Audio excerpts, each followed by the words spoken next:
Segunda Reis, capítulo 6. Nós vamos ler a partir do versículo 8. Amém? Misericórdia. Amém. Glória a Deus. Na minha tradução, que é a NVI, o texto diz assim: Ora, o rei da Síria estava em guerra contra Israel.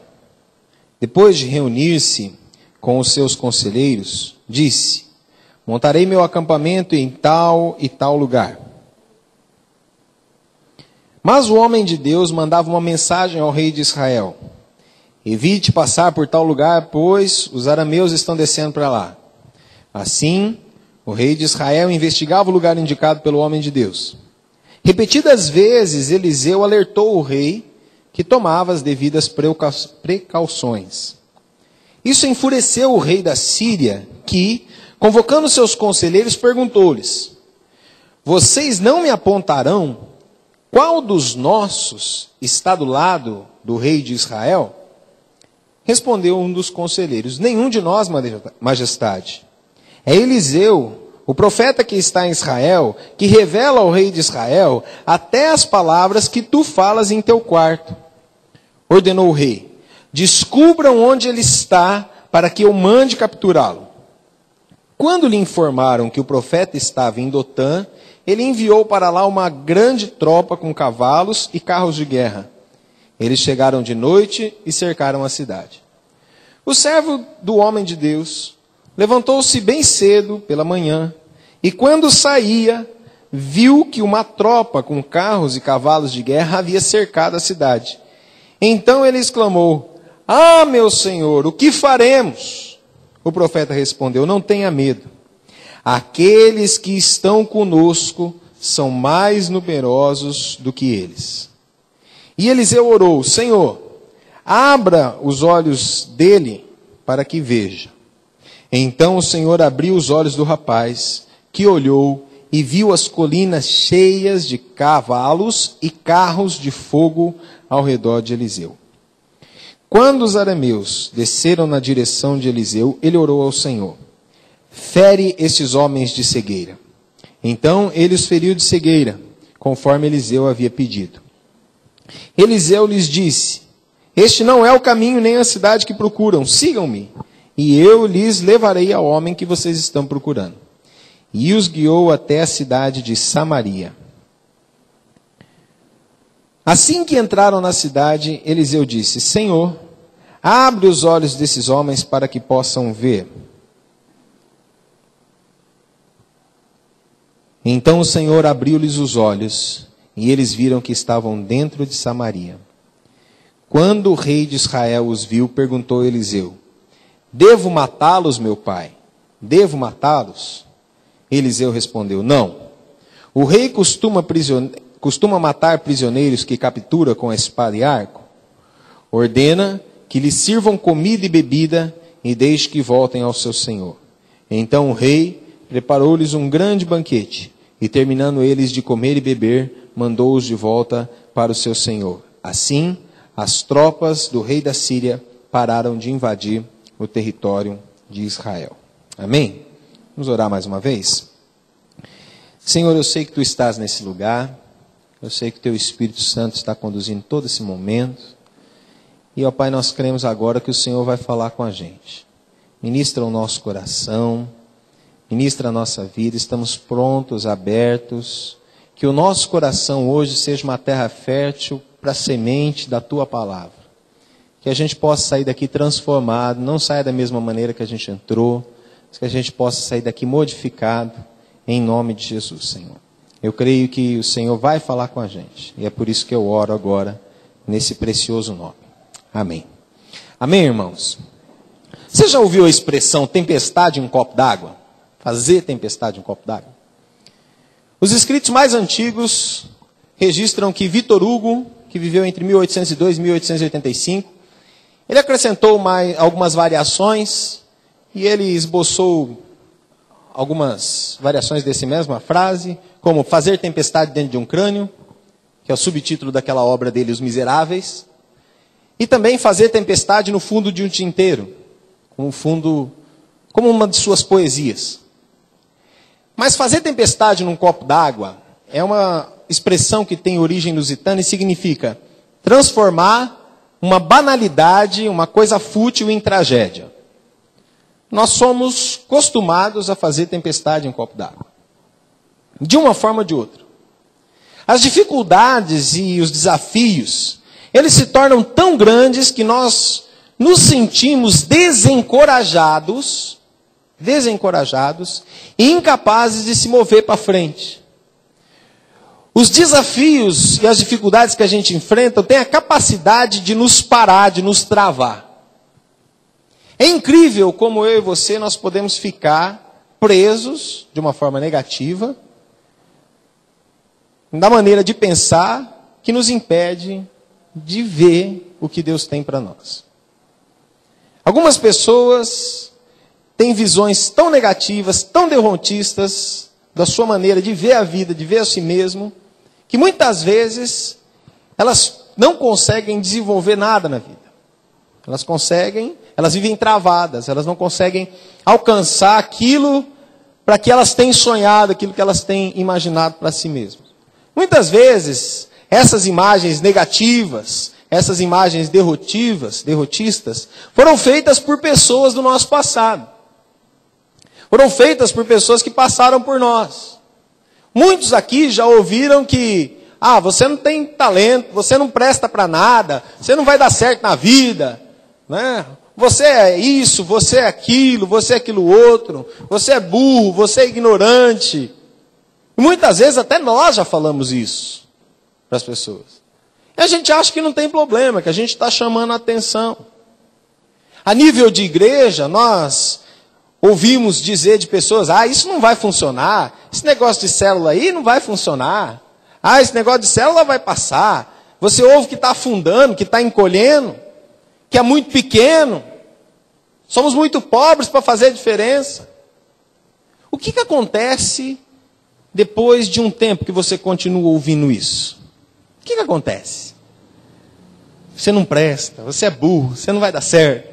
Todo dia você ouve essas mesmas palavras. O que acontece?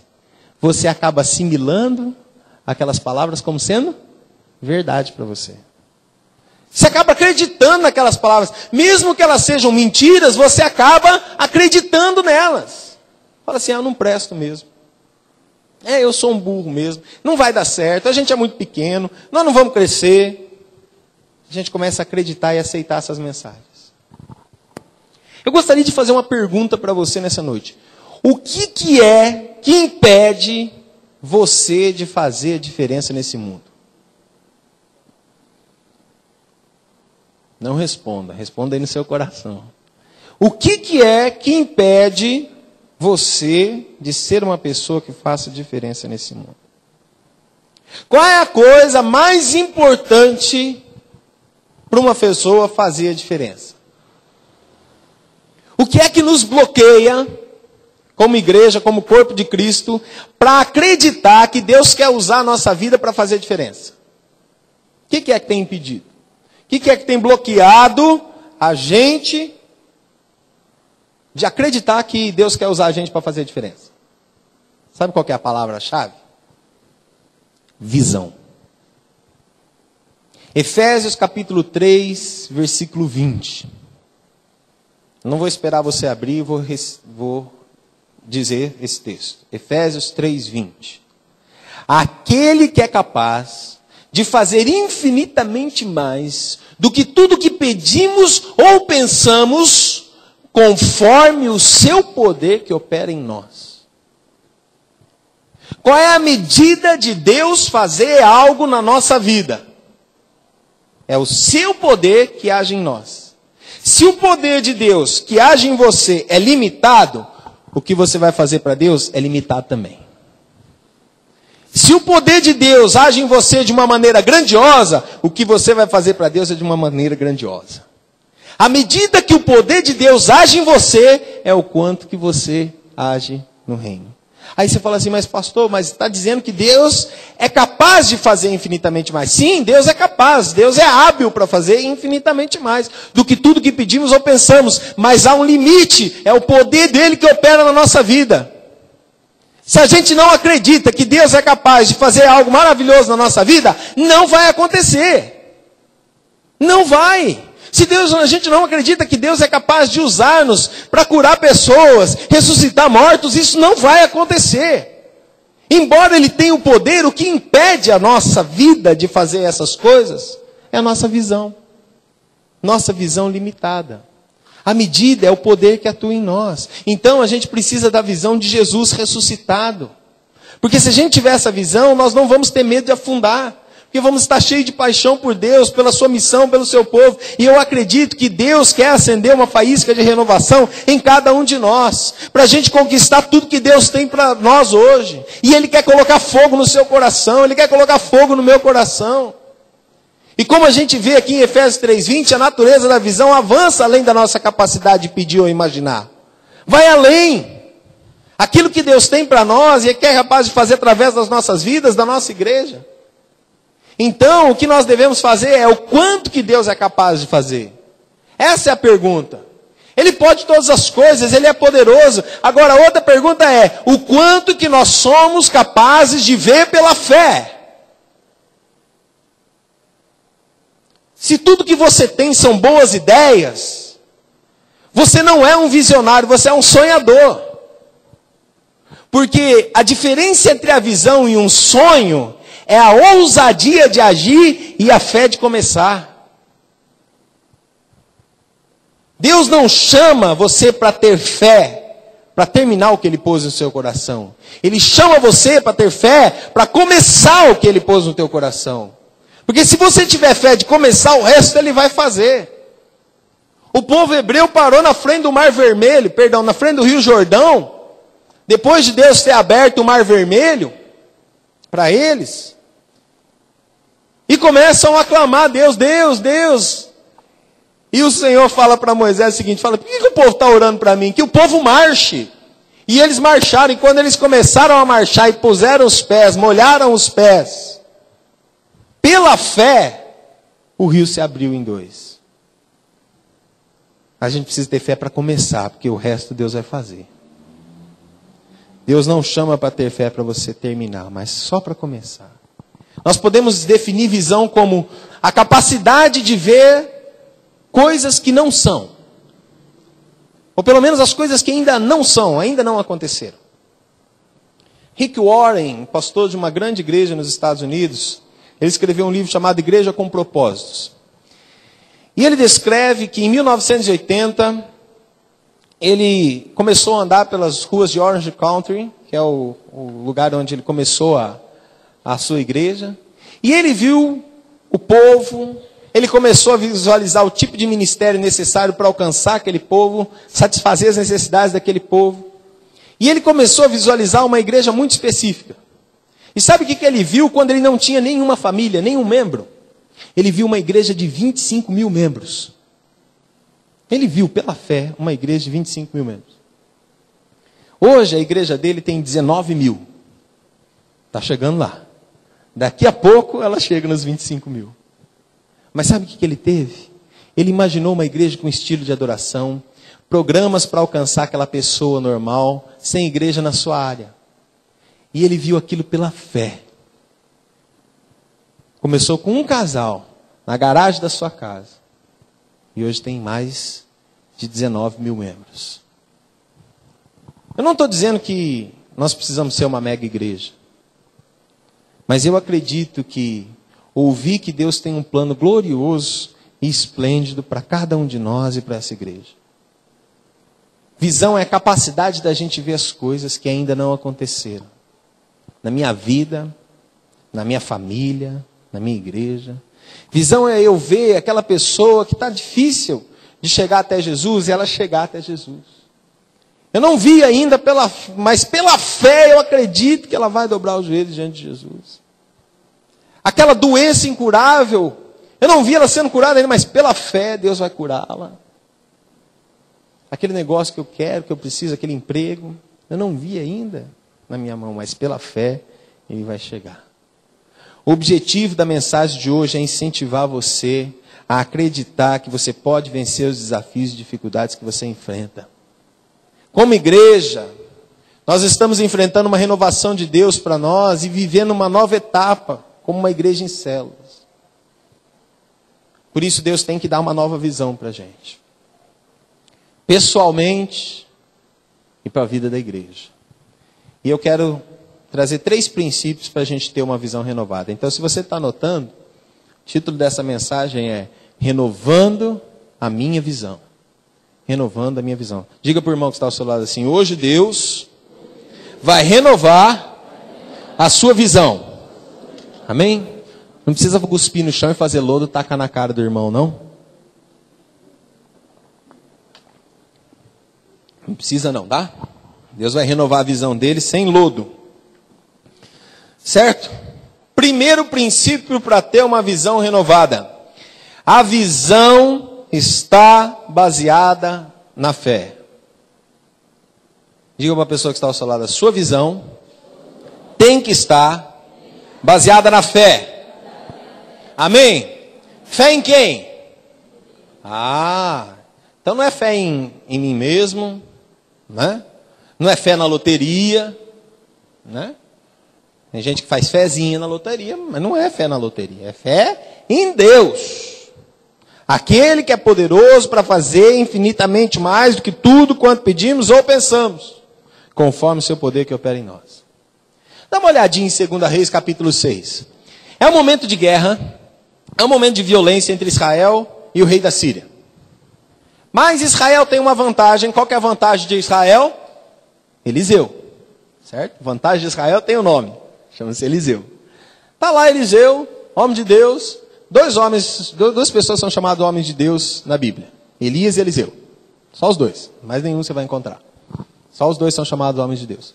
Está lá, muito bem. Deus mostrava para ele o que acontecia lá no quarto de dormir do rei da Síria. Então ele estava planejando lá o que ele ia fazer para atacar Israel. Deus falava com ele, falava assim, vai lá, fala para o rei de Israel, que está acontecendo assim, assim, assim. Ele ia e dava certinho. O que acontece? O rei da Síria fica tão furioso que ele convoca os oficiais dele e fala assim, tem um aqui no nosso meio que é espião. E nós vamos descobrir quem é o camarada da KGB aqui no nosso meio. Nós vamos descobrir quem é que pertence ao Mossad, aqui ao FBI, que está espionando a favor dos nossos inimigos. Nós vamos descobrir. Aí um dos oficiais dele fala assim, meu senhor, não é ninguém. Todos nós somos leais, todos nós somos fiéis. O que acontece é que tem um homem de Deus lá, do outro lado, do outro time, que faz o rei de Israel saber tudo que você fala no seu quarto de escuta. Pensou, um homem desse ia dar muito dinheiro hoje, né? Imaginou? Pensou? Um homem desse, ele podia ficar rico, né? Tranquilamente, né? Olha, eu preciso saber o que está acontecendo em determinado lugar, fala para mim. Ele ia ser muito rico. Mas olha que interessante. E o texto continua. Então, vamos lá prender esse homem. Vamos capturar esse homem. Mesmo que a gente não tenha vantagem dele falar alguma coisa para a gente, pelo menos ele não vai falar mais nada para o rei da Síria, para o rei de Israel. Ele vai estar aqui, a gente vai estar... Vamos calar a boca desse cara. Precisamos fechar a boca dele. E aí, eles vão, de noite, de madrugada, cercam a cidade de Dotã, que ficava a uns 12 quilômetros mais ou menos de Samaria. Está lá de noite, cercaram a cidade. Quando o servo de Eliseu, de manhã, vai sair para buscar água no poço, todo tranquilinho, o que ele dá de cara? Com o exército. Ele volta no pinote, correndo para trás. Meu senhor, agora o bicho pegou. Eu acho que foi aí que inventaram aquela música, se correr o bicho pega, se ficar o bicho come. Porque agora, não tem como fugir. A cidade está cercada. Eliseu, muito calmamente, levantou, esfregou os olhos, terminou de tomar o seu café da manhã, foi lá, falou, vamos lá ver o que está acontecendo. Chegou lá fora, falou assim, Senhor, quero fazer uma oração aqui. Abre os olhos desse abençoado. E o Senhor abriu os olhos do servo de Eliseu. O que ele viu? Carros e cavalos de fogo ao redor daquele exército. Em volta daquele exército. Isso não é maravilhoso? Sabe o que Eliseu disse para ele? Não tenha medo. Era uma expressão que Jesus usava. Olha só, aqueles que estão conosco são mais do que os que estão com eles. Isso é maravilhoso. Louvado seja o nome do Senhor por isso. A realidade não é definida pelo que você pode ouvir, ver, cheirar, tocar, provar. A realidade não está baseada na quantidade, em números, em tamanho, em visibilidade, em potência, em qualidade. A visão, ela descarta a realidade, a desesperança que assola a nossa vida dia a dia, e ela substitui com o olhar para a realidade do ponto de vista de Deus. Que na verdade já aconteceu. Para Deus, não existe presente, passado e futuro. Para Deus já aconteceu. O que era, já é. E o que há de vir, já foi. A ansiedade do servo de Eliseu reflete a sua falta de compreensão e confiança no Senhor. Sabe o que é a barreira para a gente visualizar o futuro? É a nossa memória, é o passado. A gente não consegue ver o futuro porque a gente tem uma visão do passado. A gente não consegue olhar para frente porque a gente está preso no passado. Sabe o que Deus disse para Josué? Quando Josué vai assumir o lugar de Moisés, ele fala assim: Josué, meu servo Moisés morreu. Ponto. Agora é com você. Sabe por quê? Porque era possível que Josué quisesse tocar o barco com o cadáver de Moisés amarrado no pé dele. E assim tem muita gente que faz. Tem muita gente que faz isso. Tem muita gente que vive querendo olhar para frente, mas está amarrado às coisas do passado. Tem muita gente que vive querendo olhar para frente, mas está amarrado às coisas que aprendeu lá no passado. Então não consegue visualizar, não consegue enxergar o que Deus tem para ela. Por quê? Porque está preso nas coisas do passado. E acontece muitas vezes desânimo, sentimos que não podemos mais, que não somos capazes, os desafios são tão intimidantes. Por quê? Porque a minha memória, ela faz com que eu fico preso, ela traz descrença, ela traz medo.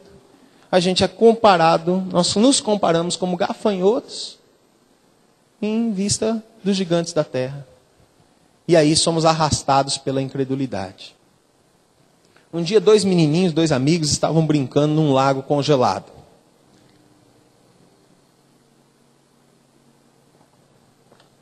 E aí eles estavam passando nesse lago, brincando, e de repente o gelo se rompeu. E um deles caiu e afundou no lago. E é praticamente impossível voltar no mesmo lugar. A pessoa sempre volta debaixo do gelo. E quando ele voltou debaixo do gelo, o amigo imediatamente saiu correndo, pegou uma pedra e começou a bater naquele gelo, bater naquele gelo, bater naquele gelo. E ele foi batendo, até que ele conseguiu romper o gelo e retirar o amigo. O amigo já estava desacordado, mas assim mesmo ele conseguiu salvar. Alguém que estava ali perto e viu aquela situação, chamou o corpo de bombeiros já chegou, era um parque, e já conseguiu socorrer o menino, conseguiram reanimá-lo, salvou a vida do menino. E aí um dos bombeiros que estavam ali falou assim: mas garoto, como é que você conseguiu fazer isso? Um homem não conseguiria quebrar esse gelo. Como é que você conseguiu fazer isso? Nisso chegou uma pessoa e disse assim: ele conseguiu fazer porque ninguém disse que ele não era capaz de fazer. Quando ninguém chega para a gente e fala assim: você não consegue fazer isso, a gente consegue fazer coisas que nós não imaginaríamos fazer. Nós conseguimos vencer barreiras que nós não imaginaríamos vencer. Por isso a gente não pode ficar preso às memórias do passado. A memória do passado é boa. Mas o que eu tenho que trazer à minha memória? Lamentações capítulo 3, versículo 22, o que é? Trago à minha memória, quero trazer à memória aquilo que me dá esperança. Porque o que não dá esperança, eu tenho que descartar. Eliseu, ele não fica perturbado. Ele não teme. Sabe por quê? Porque ele vai adiante. A visão que você tem é o que vai determinar. A visão que você tem é o que vai determinar quão grande, aonde você quer chegar. A raiz de todos os males que nos afligem é a falta de visão. A incredulidade pode acontecer mesmo até os cristãos mais fortes e maduros. As forças que vêm nos abater são imensas e elas só podem ser combatidas por uma escolha deliberada de voltar os olhos para Jesus. Deus ainda está com a gente, sua presença está conosco. Uma visão que alimenta as chamas da renovação e crescimento é uma presença de Jesus como aquele que cura, que salva, que ressuscita os mortos. Eu e você precisamos, como igreja, então, dessa nova visão centrada em Cristo. Deus sempre vai nos abençoar quando nós dermos um passo de fé. Amém? Sempre. Segundo lugar, outro ponto crucial para a gente ter uma visão renovada é oração de intercessão. Diga para a pessoa que está ao seu lado: você precisa orar e interceder. Amém? O que diz o versículo seguinte? Eliseu, ele ora pedindo a Deus o quê? Senhor, abre os olhos dele para que ele veja. O que é para ele ver? O que é para que ele veja? Os olhos do seu corpo estavam abertos. E com eles, com os olhos que a terra há de comer, como diz o ditado, ele viu o quê? O perigo. Agora Eliseu pede: Senhor, abre os olhos da fé para que ele possa ver a proteção do Senhor. E o que ele viu? O Senhor havia cercado os exércitos do rei da Síria, as colinas ao redor de Dotã, com anjos, com cavalos e com carros de fogo. Então Deus está no controle. Deus está no controle. Os sírios foram superados em números pelos carros de fogo e eles respiravam os vapores divinos debaixo de seus pescoços. E não sabia o que estava acontecendo. Mas Eliseu até aquele momento também não sabia. Mas Deus estava no controle. Novamente, você poderia explicar em si texto como se fosse uma revelação. Ah, teve uma revelação. É apenas uma percepção espiritualista. Não. Essa não é a verdadeira realidade. A verdadeira realidade é que por um momento, por um instante, ele viu a realidade. Assim, uma nova visão baseada na oração lhe dá a capacidade de ver um mundo que é normalmente invisível, que você não vê com esses olhos materiais. Você vê o mundo espiritual, você vê o mundo imaterial como a verdadeira realidade. Os olhos de cada pessoa, irmão, são limitados à terra. O que percebemos para ser verdade e real, no sentido, ela é filtrada através dos nossos sentidos físicos. Então, o que é real? É aquilo que eu posso tocar, aquilo que eu posso ver, aquilo que eu posso cheirar, aquilo que eu posso palpar. Isso é real. O que passa disso é irreal. Agora, Deus, o que ele diz? O Senhor Jesus, ele diz assim que bem-aventurado aqueles que não viram e creram. Algum de nós aqui já viu Jesus? Não. De barba, de vestido? Não. Nenhum de nós. Então a Bíblia diz que nós somos felizes. Por quê? Porque nós não vimos, mas nós cremos. Nós não precisamos apalpar. Não precisamos cheirar, não precisamos beijar, não precisamos abraçar. Mas nós sabemos que Ele está vivo e Ele reina sobre essa terra. Porque nós temos sentido o seu poder na nossa vida. Nós temos percebido e temos visto a sua glória nessa terra. A oração de Eliseu era simples, mas era conformada estritamente com a visão do Novo Testamento, do nosso papel destinado em oração. Ó Senhor, abre os olhos dele para que veja. Um passo fundamental para alcançar a visão renovada, irmãos, é a oração de intercessão. Então eu convido você a orar na autoridade do nome de Jesus, para que os seus olhos sejam abertos, para você ver a realidade do céu através da visão que Deus lhe deseja dar. Muitas pessoas, pastores e igrejas, vivem e como se consideram a oração como o último recurso, como a arma de último recurso nas batalhas da vida. Se tudo mais falhar, então a gente fica de joelho. A oração, então, é uma bomba atômica espiritual, por assim dizer. Paulo oferece uma visão interessante da oração, 2 Coríntios 10, 3-5. Você não precisa abrir, eu vou ler para você. A Bíblia diz assim: pois, embora vivamos como homens, não lutamos segundo os padrões humanos. Presta bem atenção. A gente vive como ser humano, mas a gente não luta segundo o padrão humano. Olha só. As armas com as quais lutamos não são humanas. Não é uma metralhadora, não é uma espada, nada disso. Elas não são humanas. Ao contrário, são poderosas em Deus para destruir fortalezas. Não é só o inimigo, são fortalezas que o inimigo constrói. Mas destruímos argumentos e toda pretensão que se levanta contra o conhecimento de Deus e levamos cativo todo o pensamento para torná-lo obediente a Cristo. Você quer uma coisa mais poderosa do que um pensamento? Não existe. A Bíblia está dizendo que através do poder de Deus que opera em nós, nós somos capazes, através da oração, segundo as armas da nossa luta, nós somos capazes de levar todo o pensamento, tornando esse pensamento cativo a Cristo. Através da oração. Eu não sei o que você está pensando agora, mas através da oração, Deus é capaz de levar todo o seu pensamento cativo a Cristo. Todo o seu espírito cativo a Cristo. Não existe poder maior do que esse, irmãos. Por isso que a gente tem que orar. A realidade é que nós estamos envolvidos numa guerra espiritual. Você tem que abrir os olhos se você está envolvido numa guerra espiritual. Quando você se converteu, Satanás botou um alvo nas suas costas. E ele quer te destruir, ele quer acabar com você. E ele só não fez isso ainda porque Deus falou, não. No meu servo você não vai tocar. Ele eu guardo. Os carros de fogo, os anjos estão ao nosso redor. As batalhas são vencidas e são perdidas. E muitas vezes as pessoas atribuem isso ao destino. Coincidência, sorte. Mas na Bíblia você vê que nós atribuímos a um incidente, a esse acidente, na realidade, é um resultado de um projeto espiritual. Então, a oração, como única arma espiritual verdadeira, não é simplesmente a preparação para a batalha. A oração é a batalha. E eu sei, e você sabe, que quando você ora, tem irmãos aqui que já experimentaram isso na carne. Que quando começa a orar, vem levante Satanás. Aí você fala assim, não, mas então eu não vou mais orar. Pelo contrário, é aí que você tem que orar mesmo. Porque a oração, meu irmão, já é a batalha. Dieter Zander, que é um pastor de uma igreja na Califórnia, ele estava dirigindo um dia.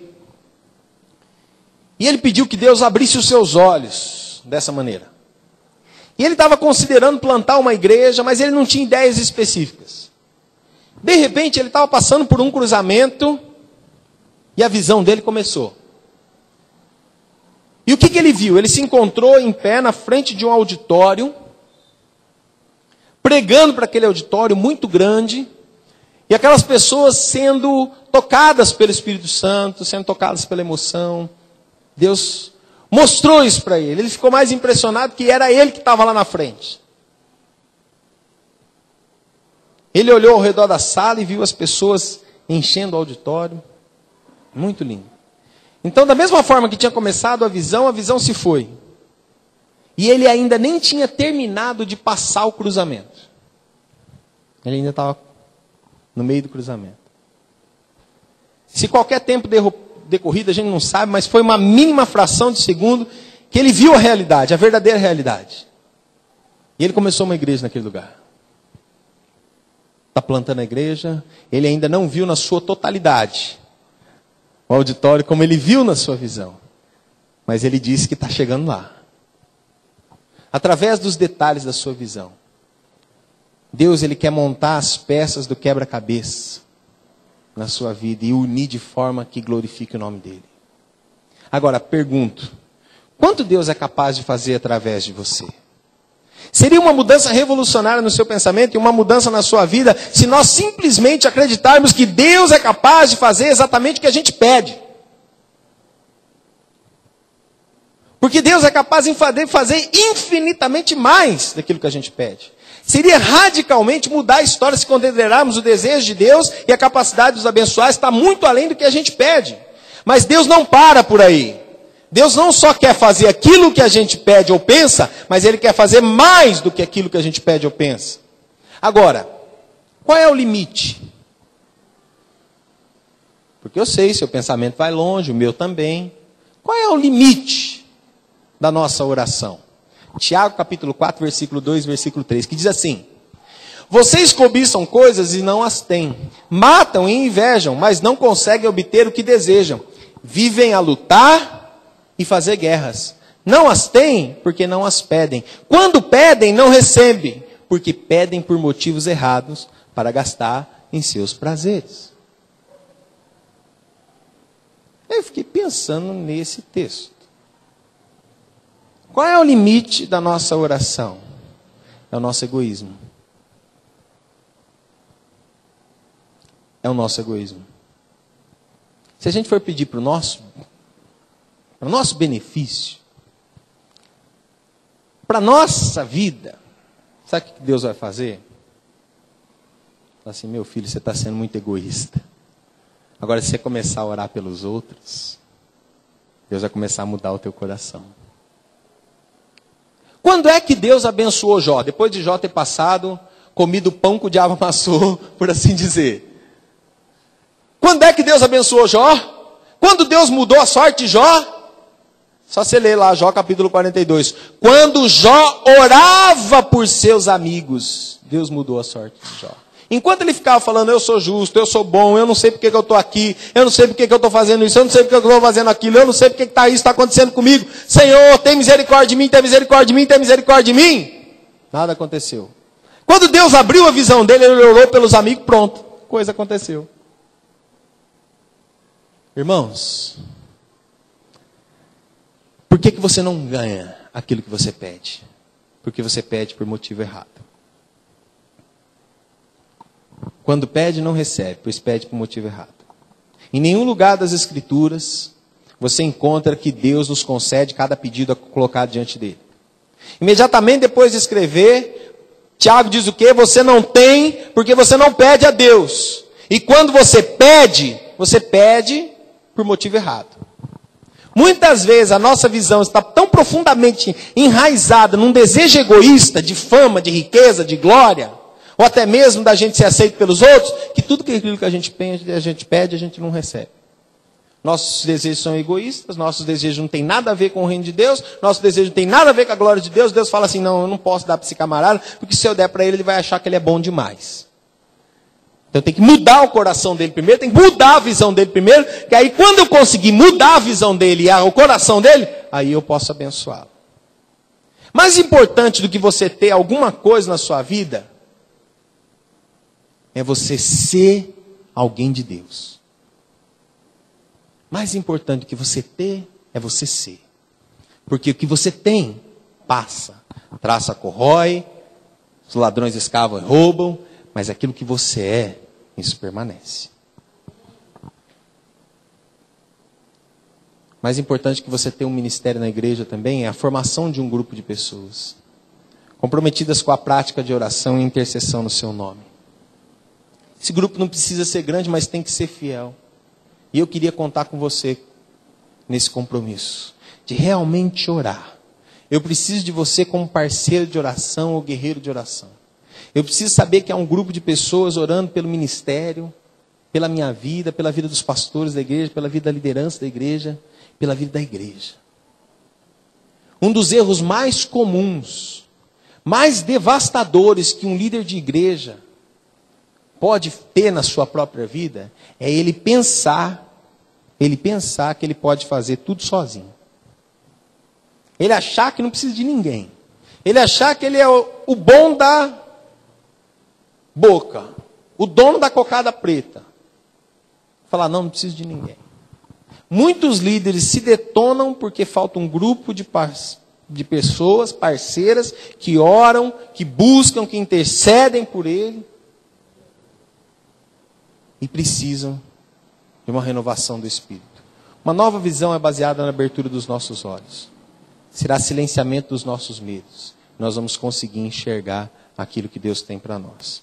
Terceiro e último lugar, para a gente terminar. Último passo crucial para você ter uma visão renovada é a necessidade. Diga para a pessoa que está ao seu lado assim, você precisa querer ter uma visão renovada.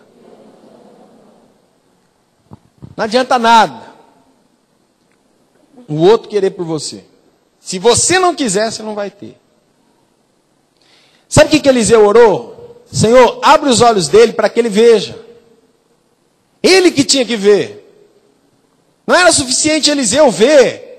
O servo dele precisava ver. Então, a necessidade é o terceiro passo para uma visão renovada. O que acontece mais tarde em 2 Reis 6? Eliseu diz, não é esse o caminho. Não é essa cidade. Vamos lá, que eu vou levar vocês para o lugar certo. E eles, todo o exército, foi, sem saber, seguindo Eliseu para dentro das mulheres de Samaria, que era a capital de Israel. Em resposta à oração de Eliseu, Deus abre os olhos dos sírios, e eles descobrem que estavam cercados, presos, indefesos, à mercê do rei de Israel. O que o exército israelita não tinha sido capaz de fazer, a não ser com muita luta e com perdas de vidas preciosas, Deus fez pacificamente através de um homem só. É da natureza de Deus abençoar o seu povo. Essa é uma afirmação simples, mas será que você acredita nisso? Que Deus quer te abençoar? Será que você acredita que Deus escolheu trabalhar com o seu povo para cumprir os seus propósitos? Ele lhe deu toda a graça e força necessária para fazer a diferença. E o que você precisa então? Você precisa de ter uma visão dada por Deus para a sua vida. Nós, como igreja, precisamos pegar essa visão renovada dada por Deus e começar a buscar as pessoas que estão ao nosso redor. As pessoas por quem Cristo morreu. Você foi chamado por Deus para isso. Para trazer essas pessoas por quem Cristo morreu, para o convívio da sua célula, para o convívio da igreja. Você foi chamado por Deus para isso, para discipular essas pessoas, ensinar a elas o caminho da salvação. Você foi chamado por Deus para isso. Isso não é tarefa só minha. Isso é tarefa de cada um que está sentado aqui. E eu faço um desafio com você hoje. Eu nunca falei e nunca falei para você aqui nesse púlpito, em qualquer outro lugar, que eu não preciso de ninguém para desenvolver o meu ministério. Pelo contrário, eu sempre digo que eu preciso de pessoas, que Deus coloque pessoas fiéis para a gente desenvolver o ministério juntos. Porque só assim a gente vai conseguir alcançar a cidade para Jesus. Eu tenho dito isso e não é de hoje.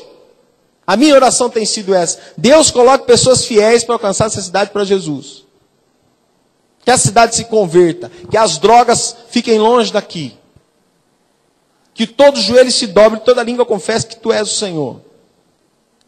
Eu sozinho não vou conseguir fazer isso. Mas eu sei que se a gente se unir em oração, em propósito, você alcançando um, discipulando um, e aquele um discipulando mais um, e assim por diante, essa cidade vai ser impactada pela glória de Deus. E isso não é para exaltar essa igreja, não é para exaltar, é para exaltar o nome do Senhor. Que o nome dele seja glorificado. Não a nós, Senhor, não a nós, mas ao teu nome da glória. O ministério de Jesus foi definido em parte pela compaixão que ele tinha pelas ovelhas. Lá em Mateus capítulo 9, versículo 36, diz assim: quando ele viu as multidões, ele teve compaixão delas, porque estavam aflitas e desamparadas, como ovelhas que não têm pastor. Então disse aos seus discípulos: a seara é grande, mas os trabalhadores são poucos. Nós muitas vezes pegamos a última parte desse versículo e falamos simplesmente da necessidade de orar pelos trabalhadores. Mas nós nos esquecemos que, antes de orar pelos trabalhadores, nós temos que orar por compaixão pelo povo. Como é que Deus vai acender esse fogo na igreja? Isso vai precisar vir de fé, oração e exposição à necessidade das pessoas. Sabe quando que você é impactado? Sabe quando que você é impactado com uma visão diferente? Quando você vê a necessidade. Quando você vê a necessidade. Foi isso que aconteceu com o Valdeci. Quando ele chegou na célula, ele achava que a necessidade dele era a maior necessidade do mundo. E ele viu que existiam outras necessidades ali também. E ele foi impactado por isso. E Deus começou a acalmar o coração dele. Falou: olha, eu vou fazer, fica tranquilo. E vai fazer. Irmãos, quando nós abrimos os nossos olhos para as necessidades das pessoas que estão ao nosso redor, nós vamos alcançar essa cidade para Jesus. Nós não fomos chamados para uma mentalidade de sobrevivência. de manter as portas abertas ser o suficiente. Nós precisamos ler juntos a visão para a qual Deus nos chamou. Ter essa visão no nosso coração. Está aí no boletim. Todo boletim que você recebe tem a visão da igreja aí. Nosso propósito é adorar a Deus, trazer pessoas para Jesus, promovendo alicerces para a sua vida, baseado no poder do Espírito Santo. Esse é o objetivo da nossa igreja. Um coração compassivo e suavizado, preparado pelo Espírito Santo, quando é exposto à necessidade das pessoas, dá luz à visão divina para o ministério. Ande pelas ruas da cidade. Converse com as pessoas, veja as pessoas, veja quais são as suas necessidades. Então ore para que Deus abra os olhos para a realidade espiritual dessas pessoas. E pelo poder do Espírito Santo, comece a falar do poder de Deus, da graça de Deus. As oportunidades, irmãos, são ilimitadas. Então hoje eu quero incentivá-lo a você acreditar que você pode vencer os desafios e a dificuldade que você enfrenta. Nós estamos enfrentando, como uma igreja, uma renovação da visão de Deus, e Deus precisa mudar a sua mentalidade para isso. Libertar-nos de uma mentalidade de manutenção e romper com o medo de mudança. Precisamos de uma visão de Jesus ressuscitado, porque nós não temos medo de afundar, ou de coibir que nós estamos em declínio, porque nós estamos cheios da paixão de Deus, cheios pela missão de Deus e de amor pelo seu povo. Então a nossa oração é: Senhor, nos dá uma visão renovada, nos dá um coração, nos dá fé, nos dá compromisso, nos dá um sonho apaixonado, nos dá um sonho, Senhor, de ver as pessoas que estão perdidas chegando até o Senhor. Raramente Deus envia anjos quando um ser humano comum vai fazer as coisas pela sua própria força. Ele envia anjos quando a gente reconhece que só dependemos dele para fazer as coisas. Aí ele envia os seus anjos para nos servirem, Eu acredito que Deus quer colocar uma faísca de renovação no seu coração, reavivar a sua fé em você mesmo, reavivar a sua fé na casa dele, reavivar a sua fé na sua célula, reavivar a sua fé. Mas para isso você precisa ter uma visão nova a respeito de Deus. Amém? Vamos orar? Queria que você fechasse os seus olhos agora. Fechasse os seus olhos carnais, mas abrisse os seus olhos espirituais. Em nome de Jesus. Você esquecesse quem está à sua direita ou à sua esquerda agora. Eu sei que podem ser pessoas queridas para você, podem ser pessoas amadas, mas elas não vão levar você para o céu.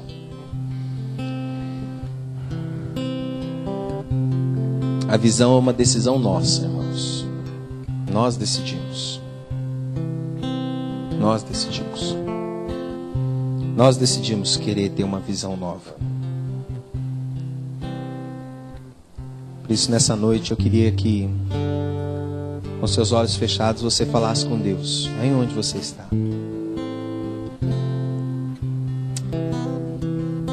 E eu queria fazer 3 desafios aqui nessa noite. 3 desafios. O primeiro desafio é para aqueles que nunca convidaram Jesus para entrar no seu coração.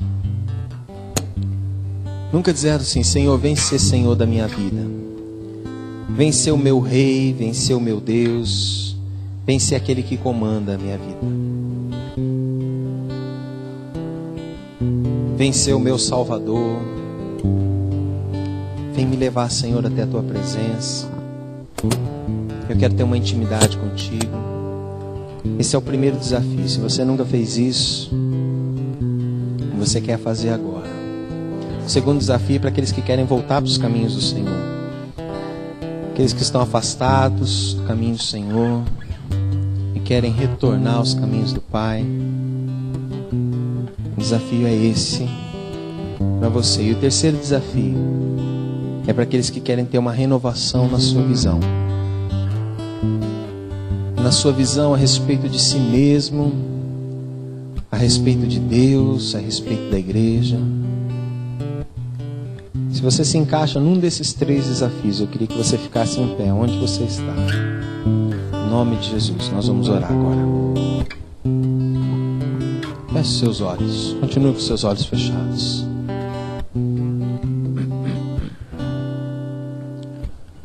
O Espírito de Deus está aqui. O Espírito de Deus está aqui. Se você nunca sentiu algo parecido, você vai sentir o toque do Espírito Santo de Deus na sua vida. O Senhor vai começar a derramar da sua porção sobre você. O choro pode vir, um misto de alegria e de tristeza pode acontecer, mas é o Espírito Santo trabalhando no seu coração. É o Espírito Santo mudando você, transformando, renovando, restaurando, direcionando. Ele está nesse lugar. Ele está aqui. Senhor, nós cremos que Tu estás aqui, Jesus. Nós cremos que Tu estás aqui, Jesus. Como é doce o Teu toque, como é doce a Tua voz. Como é doce o fluir do Teu Espírito Santo sobre nós. Senhor, aqueles que estão dizendo e entregando o coração ao Senhor pela primeira vez, dizendo: Senhor, vem tomar conta da minha vida, eu te entrego o meu coração, eu te entrego a minha vida, toma conta, Senhor. Vem ser o meu Rei, vem ser o meu Senhor, vem ser o meu Salvador. Senhor, eu quero pedir, Deus, que esses que estão fazendo essa oração agora, que seus nomes sejam escritos no livro da vida.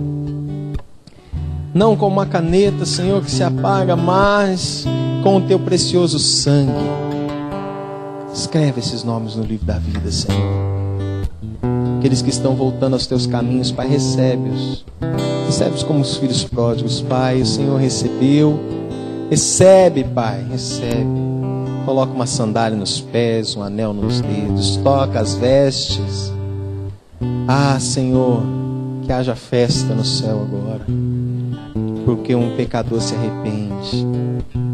Ah, Deus, nós queremos orar para aqueles que necessitam de uma renovação na visão, de enxergar, Senhor, de acordo com a Tua ótica, de ver de acordo com o Teu Espírito, Senhor, e não mais viver, Senhor, debaixo daquilo que imagina, daquilo que pensa, daquilo que está preso no passado, mas que possa ver de acordo com os Teus olhos, que possa ver de acordo com a Tua visão, Senhor, porque nós sabemos, Deus, que aquilo que o Senhor tem para nós é infinitamente mais do que pedimos ou pensamos. Que o Teu poder opere na nossa vida de maneira tremenda, que o Teu poder opere no nosso coração de maneira ímpar, e que em nome de Jesus, Pai, tudo aquilo que o Senhor tem planejado para a nossa vida, para a nossa igreja, se cumpra em nome de Jesus. Nós Te adoramos, nós Te bendizemos, porque sabemos que tudo aquilo que o Senhor está fazendo, maiores coisas ainda o Senhor vai fazer. Nós Te adoramos por isso, Senhor. Abençoa os nossos olhos e abre a nossa visão, em nome de Jesus. Amém. Amém.